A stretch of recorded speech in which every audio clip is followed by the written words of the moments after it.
വാർത്തകളിലേക്ക്. കോഴിക്കോട് കാരശ്ശേരി ഗ്രാമപഞ്ചായത്തിൽ Maliyekkal lift irrigation പദ്ധതി നടപ്പാക്കുന്നു. പദ്ധതിയുടെ നടപടിക്രമങ്ങൾ പൂർത്തിയായി. ഇതിനായി ചെറുകിട ജലസേചന വകുപ്പിന്റെ പദ്ധതി വിഹിതമായ 1.25 കോടി രൂപ ചെലവഴിക്കും. കാരശ്ശേരി കൊടിയത്തൂർ പഞ്ചായത്തുകളിലെ 200 ഹെക്ടറിലേറെ കൃഷിയിടങ്ങളിലേക്ക് ജലസേചനം ലക്ഷ്യമിട്ടുള്ളതാണ് പദ്ധതി. പ്രവൃത്തി ഉടൻ തുടങ്ങും. PWD ഇലക്ട്രിക്കൽ വിഭാഗം എസ്റ്റിമേറ്റ് നൽകിയാൽ ടെൻഡർ നടപടിയിലേക്കും തുടർന്ന് നിർമ്മാണത്തിലേക്കും നീങ്ങും. ചെറുകിട ജലസേചന വകുപ്പിന്റെ പദ്ധതി വിഹിതമായ 1.25 കോടി ചെലവഴിച്ചാണ് ലിഫ്റ്റ് ഇറിഗേഷൻ പദ്ധതി നടപ്പാക്കുന്നത്. ഇരുവഴിഞ്ഞിപ്പുഴയുടെ കക്കാട് മാളിയേക്കൽ കടവിൽ പമ്പ് ഹൗസ് സ്ഥാപിച്ചാണ് പദ്ധതി. പുഴയിൽ നിന്ന് വെള്ളം പമ്പ് ചെയ്ത കനാലുകൾ വഴി കൃഷിയിടങ്ങളിലേക്ക് എത്തിക്കും. കനാലുകൾക്ക് സ്ഥലം കിട്ടാത്ത ഭാഗങ്ങളിൽ പൈപ്പുകൾ സ്ഥാപിക്കും. കൃഷിക്ക് ആവശ്യമായ വെള്ളം എത്തിക്കുന്നതിനുള്ള പ്രോജക്റ്റ് എന്നുള്ള നിലയിലാണ് 1.25 കോടി രൂപ അനുവദിച്ചിരിക്കുന്നത്. ഈ 1.25 കോടി രൂപ ഉപയോഗിച്ച് കക്കാട് പാടശേഖരം, അത് കൊടിയത്തൂർ പഞ്ചായത്തിൻ്റെയും കാരശ്ശേരി പഞ്ചായത്തിൻ്റെയും ഇടയിലുള്ള ഒരു പാടശേഖരമാണ്. ആ പാടശേഖരത്തിലേക്ക് വെള്ളം എത്തിക്കാൻ വേണ്ടി സാധിക്കും. സാധാരണ ഒരു തവണ മാത്രമാണ് അവിടെ കൃഷി ഇറക്കുന്നത്. ഈ പുതിയ പദ്ധതി വരുന്നതോട് കൂടിയിട്ട് 2 തവണ കൃഷി ഇറക്കാൻ കഴിയുന്ന സാഹചര്യമുണ്ടാകും. നിലവിലുള്ള തോട് നവീകരിക്കും. പിന്നീട് കൂടുതൽ പ്രദേശങ്ങളിലേക്ക് കനാലുകൾ നീട്ടി നൽകും. പുഴയോരത്ത് പമ്പ് ഹൗസും ട്രാൻസ്ഫോമറും കക്കാടം കുന്നിൽ മിനി ടാങ്കും നിർമ്മിക്കും. ഇവിടെ നിന്ന് വെള്ളം കോൺക്രീറ്റ് കനാലുകൾ വഴി നെല്ലിക്കാപ്പറമ്പ് വരെയുള്ള കൃഷിയിടങ്ങളിൽ എത്തിക്കും. വേനൽക്കാലത്തും ജലക്ഷാമം ഉണ്ടാവില്ലെന്നതാണ് ആശ്വാസം. ന്യൂസ് 18 കാരശ്ശേരി. കോഴിക്കോട് വളയത്തെ മഞ്ചന്തറ ചുഴലി പുതുക്കയം റോഡിൽ യാത്രാ ദുരിതം. റോഡിലെ കുഴിയും വെള്ളക്കെട്ടുമാണ് ബുദ്ധിമുട്ടുണ്ടാക്കുന്നത്. വളയം പഞ്ചായത്തിലെ മഞ്ചന്തറ ചുഴലി പുതുക്കയം റോഡാണ് 2.5 വർഷമായി നവീകരണം പൂർത്തിയാകാതെ കിടക്കുന്നത്. കല്ലാച്ചി മുതൽ വളയം വരെയുള്ള നവീകരണം നേരത്തെ പൂർത്തിയായിരുന്നു. വളയം മുതൽ മഞ്ചാന്തറ വരെയുള്ള 2ാം ഘട്ടം 2.5 കോടി രൂപ ചെലവിൽ 3 വർഷം മുമ്പ് പൂർത്തിയാക്കി. 3ാം ഘട്ടത്തിലാണ് വളയം വാണിമേൽ പഞ്ചായത്തുകളെ ബന്ധിപ്പിക്കുന്ന പുതുക്കയം വരെയുള്ള റോഡിന് 4.5 കോടി രൂപ അനുവദിച്ചത്. 2.5 വർഷം കഴിഞ്ഞിട്ടും പാതി പണി പോലും പൂർത്തിയായില്ല. നാട്ടുകാർ സമരം സംഘടിപ്പിച്ചെങ്കിലും നടപടിയുണ്ടായില്ല. ഇതോടെ ഗതാഗതം പ്രയാസമായി. പലപ്പോഴും ചെറുവാഹനങ്ങൾ ഇതുവഴി പോകാൻ തയ്യാറാവാത്തത് യാത്രക്കാരെ ബുദ്ധിമുട്ടിലാക്കുന്നു. വാഹനങ്ങൾക്ക് കേടുപാടുകൾ സംഭവിക്കുന്നത് പതിവാണെന്നും പരാതിയുണ്ട്. ഈ റോഡ് 2 വർഷം കഴിഞ്ഞ് ഈ പ്രവൃത്തി ഏറ്റെടുത്ത ആൾ ഈ വിധത്തിലാക്കിയിട്ട് പോയിട്ട്, അപ്പോൾ ഞങ്ങൾ വണ്ടിക്കാർ നിരക്ക് വളരെ പരിതാപകരമായ സ്ഥിതിയാണ്. വർക്ക്ഷോപ്പ് കൊടുക്കുമ്പോൾ മാത്രമാണ് നമ്മളെ പൈസ തികയുന്നുള്ളൂ. കുടുംബം പോറ്റാൻ വേണ്ടിയിട്ട് വളരെ ബുദ്ധിമുട്ട് ഉള്ളൊരു സ്ഥിതിയാണ് ഇപ്പോൾ ഉള്ളത്. അപ്പം ഇത് ഇങ്ങനെ ഇനിയും 1-2 സമരങ്ങളൊക്കെ ഞങ്ങൾ നടത്തിയിട്ടുണ്ട്. ഒരു PWD ഓഫീസ് ധർണ, ഒരു റോഡ് തടയൽ, അതിൻ്റെ കേസും കാര്യങ്ങളൊക്കെ അത് ഉണ്ട്. ആരും തിരിഞ്ഞു നോക്കാത്തൊരവസ്ഥയാണുള്ളത്. ചാലിയട്ട് പൊയിൽ മുതൽ പുതുക്കയം വരെ 10 മീറ്റർ വീതിയിലാണ് നവീകരണം നടത്തുന്നത്. ഇരുവശങ്ങളിലും ഓവുചാലുകൾ, കലുങ്കുകൾ എന്നിവയും നിർമ്മിക്കുന്നുണ്ട്. റോഡിലെ വൈദ്യുതി തൂണുകളും മരങ്ങളും മാറ്റാത്തതാണ് പ്രവൃത്തി വൈകിപ്പിച്ചതെന്നാണ് കരാറുകാരൻ പറയുന്നത്. അതേസമയം ഡിസംബറിന് മുമ്പ് പണി പൂർത്തിയാക്കുമെന്ന് പൊതുമരാമത്ത് അധികൃതർ അറിയിച്ചു. ന്യൂസ് 18 നാദാപുരം. കൊയിലാണ്ടി എടവണ്ണ സംസ്ഥാന പാത പൊട്ടിപ്പൊളിഞ്ഞ് ഗതാഗതം ദുഷ്കരമായി. മുക്കത്തിനും എരഞ്ഞിമാവിനുമിടയിലാണ് വിവിധ സ്ഥലങ്ങളിൽ റോഡ് തകർന്നത്. കാരശ്ശേരി പഞ്ചായത്ത് ഓഫീസിന് സമീപത്താണ് റോഡ് വലിയ തോതിൽ തകർന്നത്. ഡ്രെയിനേജ് സംവിധാനമില്ലാത്തതിനാൽ മഴക്കാലമായതോടെ റോഡിൽ വെള്ളക്കെട്ട് രൂക്ഷമായി. കുണ്ടുകുഴിയും വെള്ളക്കെട്ടും രൂപപ്പെട്ടതോടെ അപകടങ്ങളും ഗതാഗതക്കുരുക്കും പതിവായി. ഇരുചക്രവാഹനങ്ങൾ പലപ്പോഴും അപകടത്തിൽപ്പെടാറുണ്ടെന്ന് നാട്ടുകാർ പറയുന്നു. കുറേ ദിവസങ്ങളായിട്ട് ഫുള്ള് ആക്സിഡൻറ്റും കാര്യങ്ങളുമാണ്. അത് ഫുള്ള് സ്ട്രൈറ്റ് വന്നിട്ട് ഇവിടെ ഭയങ്കരമായിട്ട് വലിയ കുഴിയാണ്. ഈ കുഴിയിൽ വീണിട്ട് വണ്ടി ആക്സിഡൻ്റ് ആവുക. രാത്രിയൊക്കെ ആണെങ്കിൽ ആരും കാണാൻ ഒന്നുമില്ല. ആ അവസ്ഥയാണ് ഇവിടെ. ഇതിപ്പോൾ ഒന്നെങ്കിൽ ഡ്രൈനേജോ കാര്യങ്ങളോ എന്തെങ്കിലും ഇല്ലെങ്കിൽ ഭയങ്കര അവസ്ഥ. കാരണം ഈ വെള്ളം ഇവിടുന്ന് ഫുൾ ടൈം ഒലിച്ചിറങ്ങുന്നതിനെ കൊണ്ട്, പിന്നെ മഴയും കാര്യങ്ങളും അല്ലേ. മാസങ്ങളായി തുടരുന്ന യാത്രാ ദുരിതത്തിന് അറുതി വരുത്തണമെന്നാണ് നാട്ടുകാർ ആവശ്യപ്പെടുന്നത്. ന്യൂസ് 18 മുക്കം. കോഴിക്കോട് ജില്ലയിലെ പെരിഞ്ചേരിക്കടവ് റെഗുലേറ്റർ ബ്രിഡ്ജിന്റെ നിർമ്മാണം തുടങ്ങുന്നു. നിർമ്മാണ പ്രവൃത്തികൾ മുഖ്യമന്ത്രി പിണറായി വിജയൻ വീഡിയോ കോൺഫറൻസിംഗിലൂടെ ഉദ്ഘാടനം ചെയ്തു. വടകര കൊയിലാണ്ടി താലൂക്കുകളെ ബന്ധിപ്പിച്ച കുറ്റ്യാടിപ്പുഴയിൽ പെരിഞ്ചേരിക്കടവിലാണ് റെഗുലേറ്റർ കം ബ്രിഡ്ജ് നിർമ്മിക്കുന്നത്. കിഫ്ബിയിൽ ഉൾപ്പെടുത്തി 68 കോടി 36 ലക്ഷം രൂപ ചെലവഴിച്ചാണ് നിർമ്മാണം. പദ്ധതി യാഥാർത്ഥ്യമാകുന്നതോടെ വേളം, തിരുവള്ളൂർ, ചെറുവണ്ണൂർ, വടകര നഗരസഭയിലെ ചില പ്രദേശങ്ങൾ എന്നിവിടങ്ങളിൽ കുടിവെള്ളത്തിൽ ഉപ്പ് കലരുന്ന പ്രശ്നത്തിന് പരിഹാരമാകും. വേളം, ആയഞ്ചേരി, പുറമേരി എന്നീ പഞ്ചായത്തുകളിൽ ഉൾപ്പെടെ 1500-ലേറെ ഹെക്ടർ കൃഷിഭൂമി കർഷകർക്ക് പ്രയോജനപ്പെടുത്താനാകും. ഉപ്പുവെള്ളം കയറുന്നതിനാൽ ഇവിടങ്ങളിലെ മിക്ക വയലുകളിലും കൃഷി അസാധ്യമായിരുന്നു. അപ്പോൾ ഈ പുഴയ്ക്കരയിലുള്ള മുഴുവൻ ആളുകൾക്കും ഉപ്പുവെള്ളം കയറുന്നത് വഴി കുടിവെള്ളത്തിനുണ്ടാകുന്ന പ്രയാസങ്ങൾ പൂർണ്ണമായി ഇതുകൊണ്ട് പരിഹരിക്കപ്പെടും.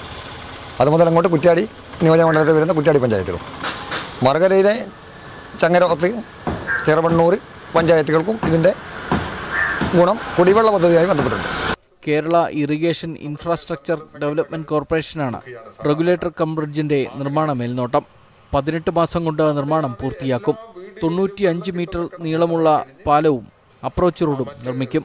നിർമ്മാണം മുഖ്യമന്ത്രി പിണറായി വിജയൻ വീഡിയോ കോൺഫറൻസിലൂടെ ഉദ്ഘാടനം ചെയ്തു.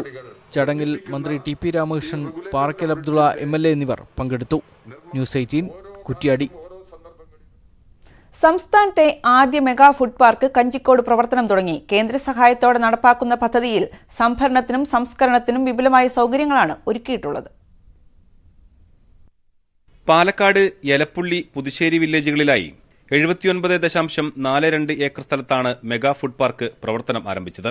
കേന്ദ്ര ഭക്ഷ്യസംസ്കരണ മന്ത്രാലയത്തിൽ നിന്നുള്ള 38 കോടി 81 ലക്ഷം രൂപയുടെ സഹായത്തോടെ 102 കോടി 13 ലക്ഷം രൂപ ചെലവിലാണ് സംസ്ഥാന സർക്കാർ പദ്ധതി നടപ്പിലാക്കിയിട്ടുള്ളത്. പഴവർഗ്ഗങ്ങളും പച്ചക്കറിയും സുഗന്ധവ്യഞ്ജനങ്ങളും സംഭരിക്കാനും സംസ്കരിക്കാനുമുള്ള സൗകര്യം ഇവിടെയുണ്ട്. 3 വൻകിട സംഭരണ കേന്ദ്രങ്ങൾ, ഭക്ഷ്യവസ്തുക്കൾ ശീതീകരിക്കാനുള്ള സൗകര്യം, ഫലവർഗ്ഗങ്ങൾ ശാസ്ത്രീയമായി പഴുപ്പിക്കാനുള്ള സൗകര്യം എന്നിവയെല്ലാം മെഗാ ഫുഡ് പാർക്കിൽ ഒരുക്കിയിട്ടുണ്ട്. മുഖ്യമന്ത്രി പിണറായി വിജയൻ, കേന്ദ്ര ഭക്ഷ്യസംസ്കരണ മന്ത്രി നരേന്ദ്രസിംഗ് തോമർ എന്നിവർ വീഡിയോ കോൺഫറൻസിലൂടെ ഫുഡ് പാർക്ക് ഉദ്ഘാടനം ചെയ്തു. പദ്ധതി പാലക്കാട്ടെ കർഷകർക്ക് ഏറെ പ്രയോജനം ചെയ്യുമെന്ന് ജില്ലാ പഞ്ചായത്ത് മെമ്പർ നിതിൻ കണിച്ചേരി പറഞ്ഞു. വളരെ നല്ല പ്രതികരണമാണ്. സംരംഭകർ വരുന്നു എന്നുള്ളത് മാത്രമല്ല, പൊതുവിൽ കഞ്ചിക്കോട് വ്യവസായ മേഖലയുടെയും സംസ്ഥാനത്തിന്റെയും നിർണായകമായ വളർച്ചയിലും വികസനത്തിലും വലിയ പങ്ക് ഈ ഫുഡ് പാർക്കിന് നിർവഹിക്കാനുണ്ട് എന്നാണ് ഞങ്ങളെല്ലാം കരുതുന്നത്. വ്യവസായികളും ഏറെ പ്രതീക്ഷയിലാണ്. ഫുഡിന്റെ ഇൻഡസ്ട്രീസും മാത്രമേ ഇതിനകത്തുള്ളൂ. അതൊരു ഗുഡായിട്ടുള്ള പോയിന്റായിട്ട് എനിക്ക് തോന്നുന്നു. വേറെ പൊല്യൂഷനായിട്ടുള്ള ഒരു ഇൻഡസ്ട്രീസും ഇതിനകത്തില്ല. അങ്ങനെയുള്ളൊരു സാഹചര്യത്തിൽ സ്പെസിഫിക്കലി ഒരു എക്സ്പോർട്ട് ഓറിയന്റഡ് ആയിട്ടുള്ള ഇൻഡസ്ട്രീസിനൊക്കെ വളരെ അനുകൂലമായിട്ടുള്ളൊരു സാഹചര്യമാണ് ഈ ഫുഡ് പാർക്കിലുള്ളത്. അതുകൊണ്ടാണ് ഞങ്ങൾ ഇവിടെ വന്നിട്ട് ഇങ്ങനെ ഒരു സംരംഭം തുടങ്ങുന്നതിനുള്ളൊരു സാധ്യത ഉണ്ടായത്. പാർക്കിൽ പാട്ടവ്യവസ്ഥയിലാണ് സംരംഭകർക്ക് ഭൂമി അനുവദിക്കുക. നിലവിൽ 30 വ്യവസായ യൂണിറ്റുകൾക്ക് ഭൂമി അനുവദിച്ചു. പദ്ധതിയുടെ ഭാഗമായി വയനാട്, കോഴിക്കോട്, മലപ്പുറം, തൃശൂർ എന്നിവിടങ്ങളിൽ പ്രാഥമിക ഭക്ഷ്യസംസ്കരണ കേന്ദ്രങ്ങൾ സ്ഥാപിക്കും. ന്യൂസ് 18 പാലക്കാട്. പ്രധാനമന്ത്രി നരേന്ദ്രമോദിയിൽ നിന്ന് അഭിനന്ദനം കിട്ടിയതിന്റെ സന്തോഷത്തിലാണ് മലയാളിയായ 4ാം ക്ലാസ് വിദ്യാർത്ഥിനി ഇന്ദിര അർജുൻ. ലോക്ഡൌൺ കാലത്ത് നിർമ്മിച്ച ഓഗ്മെന്റഡ് റിയാലിറ്റി പഠന വീഡിയോയ്ക്കാണ് പ്രധാനമന്ത്രി ട്വിറ്ററിലൂടെ അഭിനന്ദനം അറിയിച്ചത്. ലോക്ഡൌൺ കാലത്ത് തന്നെപ്പോലെ വീട്ടിലിരുന്ന് പഠിക്കുന്ന വിദ്യാർത്ഥികൾക്കായാണ് ഇന്ദിര അർജുൻ പഠന വീഡിയോ തയ്യാറാക്കിയത്. ഓഗ്മെന്റഡ് റിയാലിറ്റി സാങ്കേതികവിദ്യ ഉപയോഗപ്പെടുത്തി അച്ഛന്റെ സഹായത്തോടെയായിരുന്നു വീഡിയോ തയ്യാറാക്കിയത്. കടുവയും പശുവും പാമ്പും ആനയുമൊക്കെ കൺമുന്നിൽ. പിന്നീട് ഈ വീഡിയോ മറ്റു കുട്ടികൾക്ക് പഠിക്കാൻ സഹായകമായി യൂട്യൂബ് ചാനലിൽ അപ്ലോഡ് ചെയ്തു. ഈ വീഡിയോ ശ്രദ്ധയിൽപ്പെട്ടപ്പോഴാണ് പ്രധാനമന്ത്രി ട്വിറ്ററിലൂടെ അഭിനന്ദിച്ചത്. സാങ്കേതികവിദ്യയും സർഗാത്മകതയും സമന്വയിക്കുന്നതിൽ അത്ഭുതം പ്രകടിപ്പിച്ചായിരുന്നു പ്രധാനമന്ത്രിയുടെ tweet. Kalpakkam Indira Gandhi centre for atomic energy and റിസർച്ചിലെ ശാസ്ത്രജ്ഞൻ അർജുൻ പ്രദീപിന്റെയും അപർണ ഗംഗാധരന്റെയും മകളാണ് ഇന്ദിര. കൽപ്പാക്കം കേന്ദ്രീയ വിദ്യാലയത്തിലെ 4ാം ക്ലാസ് വിദ്യാർത്ഥിനി. പ്രധാനമന്ത്രിയുടെ അഭിനന്ദനം കിട്ടിയതിന്റെ സന്തോഷത്തിലാണ് ഇന്ദിര ഇപ്പോൾ. Snake is very poisonous animal. Modiji എന്റെ വീഡിയോ കണ്ടപ്പോൾ എനിക്ക് വളരെ സന്തോഷമായി. ഞാൻ മോദിജിന് ട്വിറ്ററിൽ ഒരു റിപ്ലൈ എഴുതി താങ്ക് യു മോദിജി. മറ്റു കുട്ടികൾക്ക് കൂടി ഉപകാരപ്പെടുന്ന കൂടുതൽ വീഡിയോകൾ നിർമ്മിച്ച് യൂട്യൂബ് ചാനലിൽ പ്രദർശിപ്പിക്കാനാണ് ഇനിയുള്ള ശ്രമമെന്നും ഈ കൊച്ചുമിടുക്കി പറയുന്നു. News desk, news 18. സംസ്ഥാനത്ത് ആൾക്കൂട്ടം നിരോധിച്ച സർക്കാർ. ശനിയാഴ്ച രാവിലെ മുതൽ ഈ മാസം 31 വരെയാണ് നിരോധനം. കോവിഡ് സൂപ്പർ സ്പ്രെഡിലേക്ക് പോകാതിരിക്കാനാണ് സർക്കാരിന്റെ മുൻകരുതൽ. കോവിഡ് വ്യാപനത്തിൽ ഈ മാസത്തെ ആദ്യ 2 ആഴ്ചകൾ വളരെ നിർണായകമെന്നാണ് സർക്കാരിന്റെ വിലയിരുത്തൽ. ഈ മാസം പകുതിയോടെ പ്രതിദിന കോവിഡ് കേസുകൾ 15,000 വരെ എത്തും. എങ്കിലും മാസാവസാനം രോഗബാധ നിയന്ത്രണ വിധേയമാകുമെന്നാണ് പ്രതീക്ഷ. അതിനുവേണ്ടിയാണ് കടുത്ത നിയന്ത്രണ നടപടികളിലേക്ക് കടക്കുന്നത്. 5 പേരിൽ കൂടുതൽ കൂട്ടം ചേർന്നത് IPC സെക്ഷൻ 144 പ്രകാരം നിരോധിച്ചുകൊണ്ട് സർക്കാർ ഉത്തരവിറക്കി. കണ്ടെയ്ൻമെന്റ് സോണുകളിൽ കൂടുതൽ നിയന്ത്രണം വരും. ജില്ലാ കളക്ടർമാർക്കാണ് നിരോധനാജ്ഞ നടപ്പാക്കേണ്ട ഉത്തരവാദിത്തം അനുവദിക്കുമെന്നും ചീഫ് സെക്രട്ടറിയുടെ ഉത്തരവിൽ വ്യക്തമാക്കുന്നു. മാളുകളിലും ആശുപത്രികളിലും വലിയ ആൾക്കൂട്ടങ്ങൾ ഉണ്ടാകുന്നെന്നും ഇത് അപകടകരമാണെന്നും മുഖ്യമന്ത്രിയും മുന്നറിയിപ്പ് നൽകി. ബോധവൽക്കരണവും പ്രതിരോധ മാർഗങ്ങളും സ്വീകരിക്കുന്നുണ്ട്. പക്ഷേ അവയനുസരിക്കുന്ന പ്രവണത പലയിടത്തും കാണുന്നില്ല. 40 വയസ്സിന് താഴെയുള്ളവരാണ് തലസ്ഥാന ജില്ലയിൽ കോവിഡ് ബാധിക്കുന്നവരിലേറെയും. ഈ പ്രായക്കാർ തന്നെയാണ് കൂടുതലായി കൂട്ടം കൂടുന്നത് എന്നത് ഗൗരവത്തിലെടുക്കേണ്ടതാണ്. ചില മാളുകളിൽ അവധി ദിവസങ്ങളിലും വൈകുന്നേരങ്ങളിലും വലിയ ജനക്കൂട്ടം ഉണ്ടാകുന്നു. പലരും കുട്ടികളുമായാണ് എത്തുന്നത്. ചില ആശുപത്രി പരിസരങ്ങൾ കേന്ദ്രീകരിച്ചും ആൾക്കൂട്ടമുണ്ട്. വിവാഹം, മരണാനന്തര ചടങ്ങുകൾ, പൊതുയോഗങ്ങൾ തുടങ്ങി ആൾക്കൂട്ടമുണ്ടാകുന്ന സ്ഥലങ്ങളിലെ മാർഗനിർദ്ദേശങ്ങൾ വ്യക്തമാക്കി സർക്കാർ ഉത്തരവ് ഉടൻ പുറത്തിറങ്ങും. ന്യൂസ് 18 തിരുവനന്തപുരം. ദേശീയ സന്നദ്ധ രക്തദാന ദിനത്തിൽ പ്ലാസ്മ നൽകി മലപ്പുറം ജില്ലാ കളക്ടറും സഹപ്രവർത്തകരും. മഞ്ചേരി മെഡിക്കൽ കോളേജിലെത്തിയാണ് കളക്ടർ കെ ഗോപാലകൃഷ്ണനും സഹപ്രവർത്തകരും പ്ലാസ്മ ദാനം നടത്തിയത്. മലപ്പുറം ജില്ലാ collector K Gopalakrishnan, assistant collector Vishnuraj, gunman T Vinu, driver K M Prasad എന്നിവരാണ് പ്ലാസ്മ ദാനം ചെയ്തത്. കോവിഡ് ബാധിച്ച് അതീവ ഗുരുതരാവസ്ഥയിലുള്ളവരുടെ ജീവൻ രക്ഷിക്കാൻ ഇപ്പോൾ വ്യാപകമായി പ്ലാസ്മ തെറാപ്പി നടത്തുന്നുണ്ട്. കോവിഡ് ഭേദമായവരിൽ നിന്നാണ് പ്ലാസ്മ ശേഖരിക്കുക. പ്ലാസ്മ ദാനത്തിന് പലരും മടിച്ചു നിൽക്കുന്ന ഘട്ടത്തിലാണ് കളക്ടറും സഹപ്രവർത്തകരും മാതൃകയായത്. ജില്ലയിൽ കാറ്റഗറി സി ടൈപ്പ് രോഗികൾ വർദ്ധിക്കുന്ന സാഹചര്യത്തിൽ കോവിഡിനെ അതിജീവിച്ചവരെല്ലാം പ്ലാസ്മ നൽകാൻ തയ്യാറാവണമെന്ന് കളക്ടർ ആവശ്യപ്പെട്ടു. ഞങ്ങൾ രണ്ടുപേരും നേരത്തെ കോവിഡ് പോസിറ്റീവായി റിക്കവർഡ് ഒരു വ്യക്തികളാണ്. So I request all the people who recovered from COVID, please come as long as your health permits, please come and donate your plasma so that നമ്മളെ കൊണ്ട് 2-4 ജീവനങ്ങൾ രക്ഷപ്പെട്ടാൽ അതിനെക്കാട്ടിൽ വലിയ പുണ്യം നമുക്ക് വേറെ ഒന്നും വരില്ല. ഓഗസ്റ്റ് 14-നാണ് ജില്ലാ കളക്ടർ ഉൾപ്പെടെയുള്ള ഉദ്യോഗസ്ഥർക്ക് കോവിഡ് സ്ഥിരീകരിക്കുന്നത്. 22-ന് കോവിഡ് പരിശോധനാ ഫലം നെഗറ്റീവായി. കോവിഡ് രോഗാണുവിനെതിരായ ആന്റിബോഡി കോവിഡ് ഭേദമായവരുടെ പ്ലാസ്മയിൽ നിന്ന് ലഭ്യമാവും. കോവിഡ് മാറി 28 ദിവസം മുതൽ 4 മാസം വരെയുള്ള കാലയളവിലാണ് പ്ലാസ്മ ശേഖരിക്കുന്നത്. 18-നും 50-നും ഇടയിൽ പ്രായമുള്ള 55 കിലോയിലധികം ഭാരമുള്ളവർക്ക് പ്ലാസ്മ ദാനം ചെയ്യാം. ഇത് 1 വർഷം വരെ സൂക്ഷിച്ചു വെക്കാൻ സാധിക്കും. ന്യൂസ് 18 മലപ്പുറം. ബഫർ സോൺ കരട് വിജ്ഞാപനത്തിനെതിരായ പ്രക്ഷോഭത്തിന്റെ ഭാഗമായി താമരശ്ശേരിയിൽ UDF ഉപവാസ സമരം നടത്തി. കോഴിക്കോട്, വയനാട് ജില്ലകളിലെ UDF നേതാക്കളാണ് ഉപവാസത്തിൽ പങ്കെടുത്തത്. പ്രതിപക്ഷ നേതാവ് രമേശ് ചെന്നിത്തല ഓൺലൈനിലൂടെ ഉപവാസം ഉദ്ഘാടനം ചെയ്തു. ബഫർ സോൺ കരട് വിജ്ഞാപനത്തിനെതിരായ സമരങ്ങളുടെ ഭാഗമായാണ് ഉപവാസം സംഘടിപ്പിച്ചത്. UDF സർക്കാർ 0 കിലോമീറ്ററാക്കിയിരുന്ന ദൂരപരിധി LDF സർക്കാർ 1 കിലോമീറ്ററാക്കി ഉയർത്തിയതിനാലാണ് ആയിരക്കണക്കിന് കുടുംബങ്ങളും കർഷകരും ദുരിതത്തിലായതെന്ന് UDF ആരോപിക്കുന്നു. കരട് വിജ്ഞാപനം റദ്ദാക്കുന്നതുവരെ സമരം തുടരുമെന്ന് സമരസമിതി ചെയർമാൻ ടി സിദ്ദിഖ് പറഞ്ഞു. ഇവിടെയുള്ള ജനതയ്ക്ക് ജീവിക്കണ്ടേ, ഇവിടെയുള്ള മലയോര ജനതയ്ക്ക് മുന്നോട്ട് പോകണ്ടേ, ആ മലയോര ജനതയെ ഒറ്റുകൊടുക്കാൻ, സമരത്തെ ഒറ്റുകൊടുക്കാൻ DFO അടക്കമുള്ള ആളുകളെ ഉപയോഗപ്പെടുത്തി നേതൃത്വം കൊടുക്കുന്ന നിങ്ങളോട് പറയുന്നു, 1 ഇഞ്ച് സമരം പുറകോട്ട് പോകില്ല. പ്രതിപക്ഷ നേതാവ് രമേശ് ചെന്നിത്തല ഓൺലൈനിൽ ഉപവാസം ഉദ്ഘാടനം ചെയ്തു. മുൻ മുഖ്യമന്ത്രി ഉമ്മൻചാണ്ടി വീഡിയോ കോൺഫറൻസിലൂടെ സംസാരിച്ചു. പ്രതിപക്ഷ ഉപനേതാവ് MK മുനീർ സമാപന യോഗം ഉദ്ഘാടനം ചെയ്തു. ജനങ്ങൾക്കെതിരെ, അവിടെ വസിക്കുന്നവർക്കെതിരെ ആരെങ്കിലും തൃപ്തിപ്പെടുത്താനുള്ള ഒരു റിപ്പോർട്ടുമായിട്ടാണ് നിങ്ങൾ വരുന്നതെങ്കിൽ അത്തരം റിപ്പോർട്ടുകളെ പിച്ച് ചീന്താനുള്ള ആർജവമുള്ളവരാണ് ഇവിടുത്തെ കർഷകരും അവരോടൊപ്പം നിൽക്കുന്നവരും എന്ന് നിങ്ങൾ ഓർക്കുന്നത് നന്നായിരിക്കും. MLA-മാരായ IC ബാലകൃഷ്ണൻ, KM ഷാജി തുടങ്ങിയവർ പരിപാടിയിൽ പങ്കെടുത്തു. ന്യൂസ് 18 താമരശ്ശേരി. ഇന്ന് ഗാന്ധി ജയന്തി. 86 വർഷങ്ങൾക്ക് മുമ്പ് കേരളത്തിലെത്തിയപ്പോൾ മഹാത്മാഗാന്ധി താമസിച്ച ഒരു വീടുണ്ട് തിരുവനന്തപുരത്ത്.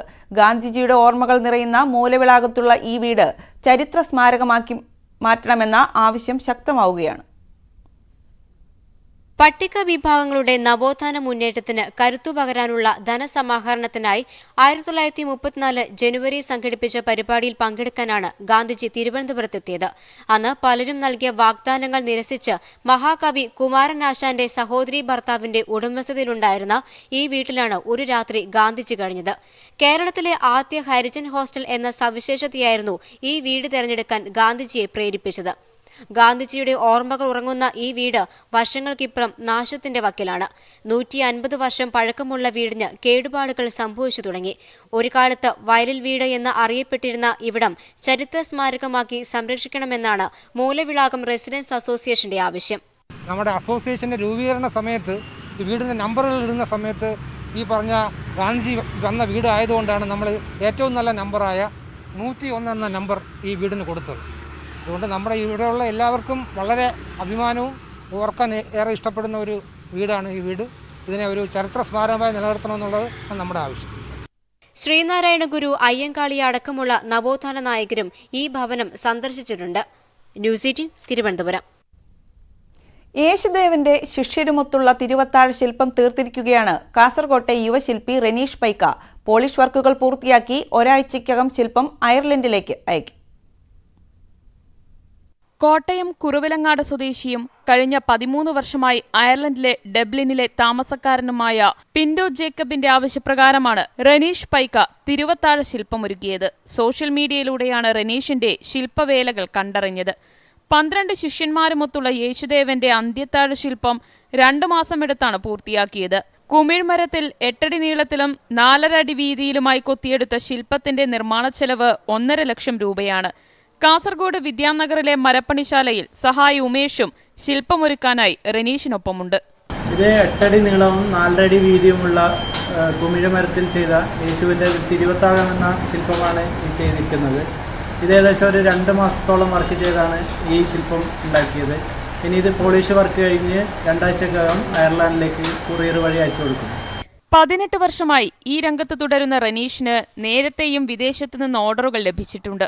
പോളിഷിംഗ് പൂർത്തിയാക്കി ഒരാഴ്ചക്കകം ശില്പം അയർലൻഡിലേക്ക് അയക്കും.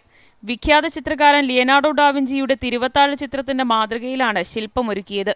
ന്യൂസ് 18 കാസർഗോഡ്. കോവിഡ് കാലത്തെ അനുഭവങ്ങളുടെ നേർക്കാഴ്ചയൊരുക്കി മലപ്പുറം പുത്തൂപ്പാടം LP സ്കൂൾ. ഇതിനായി ഡിജിറ്റൽ ആർട്ട് എക്സ്പോ സംഘടിപ്പിച്ചിരിക്കുകയാണ് സ്കൂൾ. കോവിഡ് കാലത്തെ അനുഭവങ്ങളും പ്രതീക്ഷകളും എന്ന വിഷയം അടിസ്ഥാനമാക്കിയാണ് പ്രദർശനം സംഘടിപ്പിച്ചത്. പുത്തൂപ്പാടം LP സ്കൂളിലെ മുഴുവൻ കുട്ടികളും കുടുംബങ്ങളും എക്സ്പോയിൽ പങ്കാളികളായി. മഹാമാരി കാലത്തെ അതിജീവനത്തിന്റെ കഥ പറയുന്നതാണ് ഓരോ ചിത്രവും. നേർക്കാഴ്ച എന്ന പേരിലായിരുന്നു ഡിജിറ്റൽ ചിത്ര പ്രദർശനം. നേരത്തെ അതിജീവനം എന്ന പേരിൽ സ്കൂൾ വിദ്യാർത്ഥികൾക്കായി കോവിഡ് കാലത്ത് ഓൺലൈൻ വാർഷിക കലാമേള പുത്തൂർപ്പാടം സ്കൂൾ സംഘടിപ്പിച്ചിരുന്നു. പുത്തൂർപ്പാടം LP സ്കൂളിലെ ഏകദേശം മുഴുവൻ കുട്ടികളും ഈ ഒരു നേർക്കാഴ്ച ചിത്രം വര മത്സരത്തിൽ പങ്കെടുത്തു. അവർ കുടുംബസമേതമാണ് മത്സരത്തിൽ പങ്കെടുത്തത്. അവരുടെ കോവിഡ് കാലത്തെ അനുഭവങ്ങളും അവരുടെ ആശങ്കകളും സ്വപ്നങ്ങളും എല്ലാം ആണ് ഇതിലെ വിഷയം. അതുകൊണ്ട് തന്നെ ഇതൊരു എല്ലാവരിലും എത്തിക്കാൻ ഡിജിറ്റൽ രൂപത്തിലുള്ള ഒരു എക്സ്പോ, ഒരു പ്രദർശനം സംഘടിപ്പിക്കാനാണ് ഇത്തരമൊരു ഡിജിറ്റൽ മാഗസിൻ രൂപത്തിൽ ഈ ഒരു ചിത്രങ്ങളെ കോർത്തിണക്കിയത്. ന്യൂസ് 18 കൊണ്ടോട്ടി. ഇനി ഇടവേളയാണ്. കൂടുതൽ വാർത്തകൾക്കും വിശദാംശങ്ങൾക്കും malayalam.news18.com സന്ദർശിക്കുക. വീണ്ടും വാർത്തകളിലേക്ക്. ഇനി കാർഷിക കേരളം.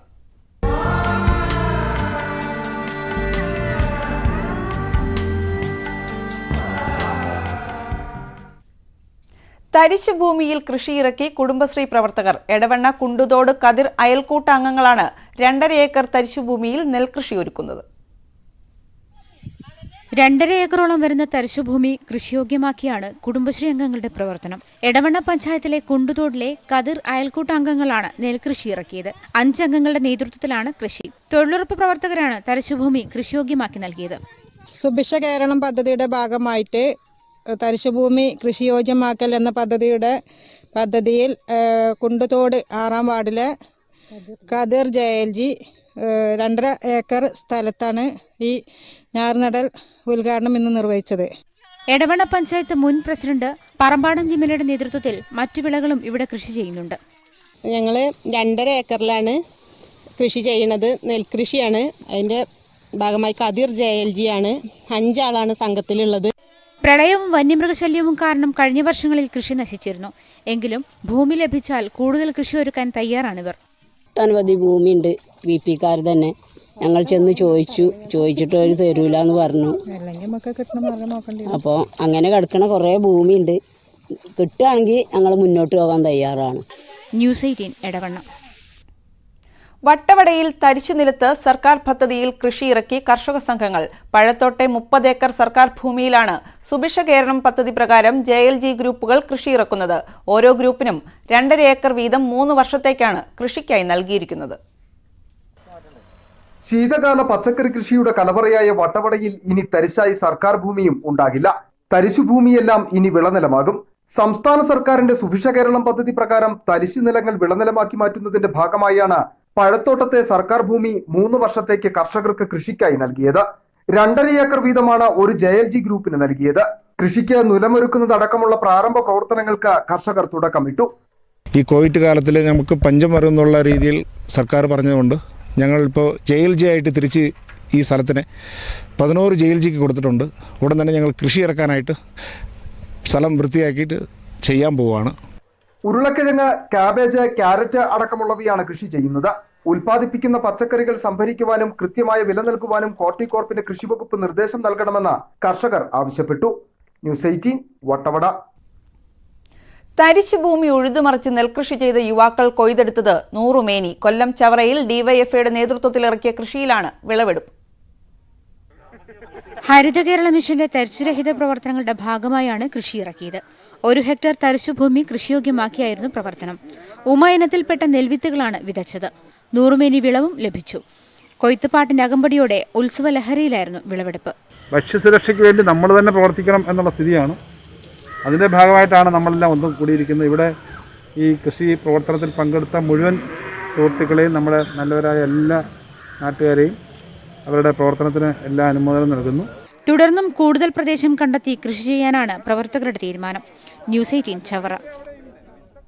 ചേറു നിറഞ്ഞ കണ്ടത്തിൽ സ്വന്തം കാളകളെ ഇറക്കിയപ്പോൾ കൊട്ടാരക്കര സ്വദേശി തങ്കച്ചന്റെ മനസ്സിൽ മരമടി ആവേർ ഇട്ടെങ്കിലും മരമടി കാളകളെ വളർത്തുന്ന ശീലം ഈ കർഷകൻ ഇന്നും തുടരുകയാണ്. വണ്ടിപ്പന്തയവും മത്സര മരമടികളുമായിരുന്നു ഒരു കാലത്ത് തങ്കച്ചൻ എന്ന കർഷകന്റെ ലോകം. 6 പതിറ്റാണ്ടായി തങ്കച്ചൻ കേരളത്തിൽ അങ്ങോളം ഇങ്ങോളമുള്ള മരമടിക്കളങ്ങളിലെ നിത്യസാന്നിധ്യമായിരുന്നു. മൈലയെന്നും കോളയെന്നും വിളിപ്പേരുള്ള 2 കാളകളെയാണ് തങ്കച്ചൻ ഇപ്പോഴും കരുതി വളർത്തുന്നത്. ഞാൻ ഈ കാളകളെ അങ്ങനെ കൊടുക്കത്തില്ലെന്ന് പറയാൻ കാരണം അത്രയ്ക്ക് അനുസരണത്തോടു കൂടിയും അതിനെ പറഞ്ഞാൽ അതുപോലെ കേൾക്കുകയും ചെയ്യുന്ന 2 കാളയായിരുന്നു. ചൂടുവെള്ളവും മുട്ടയും ദശമൂലവും പരുത്തിയും നൽകിയായിരുന്നു ഇവരെ ഓട്ടത്തിനു മുൻപ് തയ്യാറാക്കിയിരുന്നത്. കാളകൾക്ക് പുറമെ ജംനാപ്യാരി ആടുകളെയും തങ്കച്ചൻ വളർത്തുന്നുണ്ട്. വർഷങ്ങൾക്ക് ശേഷം കൃഷിയിടം ഉഴുതുമറിക്കാനാണ് തങ്കച്ചൻ തന്റെ കാളകളെ ഇറക്കുന്നത്. മുൻപ് മരച്ചീനി കൃഷി ചെയ്തിരുന്ന ഇടമായതിനാൽ നെൽകൃഷിക്കായി പാകമാക്കുകയായിരുന്നു ഉദ്ദേശം. ഇത് സഹായിക്കുമെന്ന് പറയുന്നതല്ലാതെ മുന്നോട്ടിറങ്ങി ചെയ്യിപ്പിക്കാൻ, ഒരു കർഷകനെ പ്രോത്സാഹിപ്പിക്കാൻ ഒരു ഉദ്യോഗസ്ഥനെയും നമ്മൾ ഇതുവരെ കണ്ടിട്ടില്ല. ഒരു പഞ്ചായത്തിൽ നിന്നോ കൃഷിഭവനിൽ നിന്നോ അല്ലെങ്കിൽ ഏതെങ്കിലും രീതിയിൽ ഓരോ ആനുകൂല്യങ്ങളും നമുക്കിതുവരെ കിട്ടിയിട്ടില്ല. വർഷങ്ങൾക്ക് ശേഷം മരമടിയുടെ ആരവവും ആവേശവും കാർഷിക വൃത്തിയിലേക്ക് നയിക്കാൻ കഴിഞ്ഞതിന്റെ സന്തോഷത്തിലാണ് തങ്കച്ചൻ. എങ്കിലും മരമടി കർഷകർക്ക് പ്രോത്സാഹനം നൽകുന്ന തരത്തിലുള്ള ഒരു ആനുകൂല്യവും ലഭിച്ചിട്ടില്ലെന്നാണ് തങ്കച്ചന്റെ പരാതി. ന്യൂസ് 18 കൊട്ടാരക്കര. മറ്റു വാർത്തകളിലേക്ക്. കാസർകോട്ട് തെരുവിൽ കലാവതരണം നടത്തി കലാപ്രവർത്തകരുടെ പ്രതിഷേധം. കോവിഡ് കാലത്ത് അനുഭവിക്കുന്ന പ്രയാസങ്ങൾ അധികൃതരുടെ ശ്രദ്ധയിൽപ്പെടുത്തുകയാണ് ലക്ഷ്യം.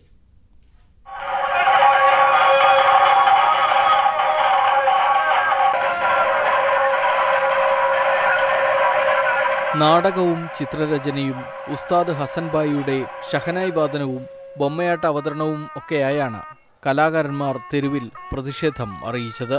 വരുമാനങ്ങളെല്ലാം നിലച്ചുപോയപ്പോൾ ആരാലും പരിഗണിക്കപ്പെടാതെ പോയതിന്റെ പ്രയാസങ്ങളാണ് കലാകാരന്മാർ കാസർഗോഡ് കലക്ട്രേറ്റ് പരിസരത്ത് ഉയർത്തിക്കാട്ടിയത്.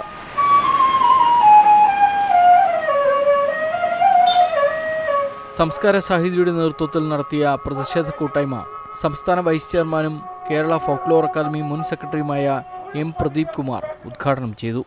സർവ്വരംഗത്തു നിന്നും കലാകാരന്മാരെ എല്ലാവരും പാടെ മറന്നിരിക്കുന്ന ഏറ്റവും ദുഃഖകരമായ ഒരു സാഹചര്യത്തിലൂടെയാണ് നാം മുന്നോട്ട് പോയിക്കൊണ്ടിരിക്കുന്നത്.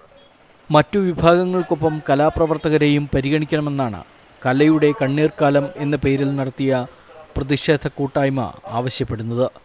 ന്യൂസ് 18 കാസർഗോഡ്. നാട്ടുവർത്തമാനം പൂർണ്ണമാകുന്നു. ന്യൂസ് അപ്ഡേറ്റ്സുമായി രഞ്ജിനി ചേരും. കൂടുതൽ വാർത്തകൾക്കും വിശദാംശങ്ങൾക്കും മലയാളം.news18.com സന്ദർശിക്കുക.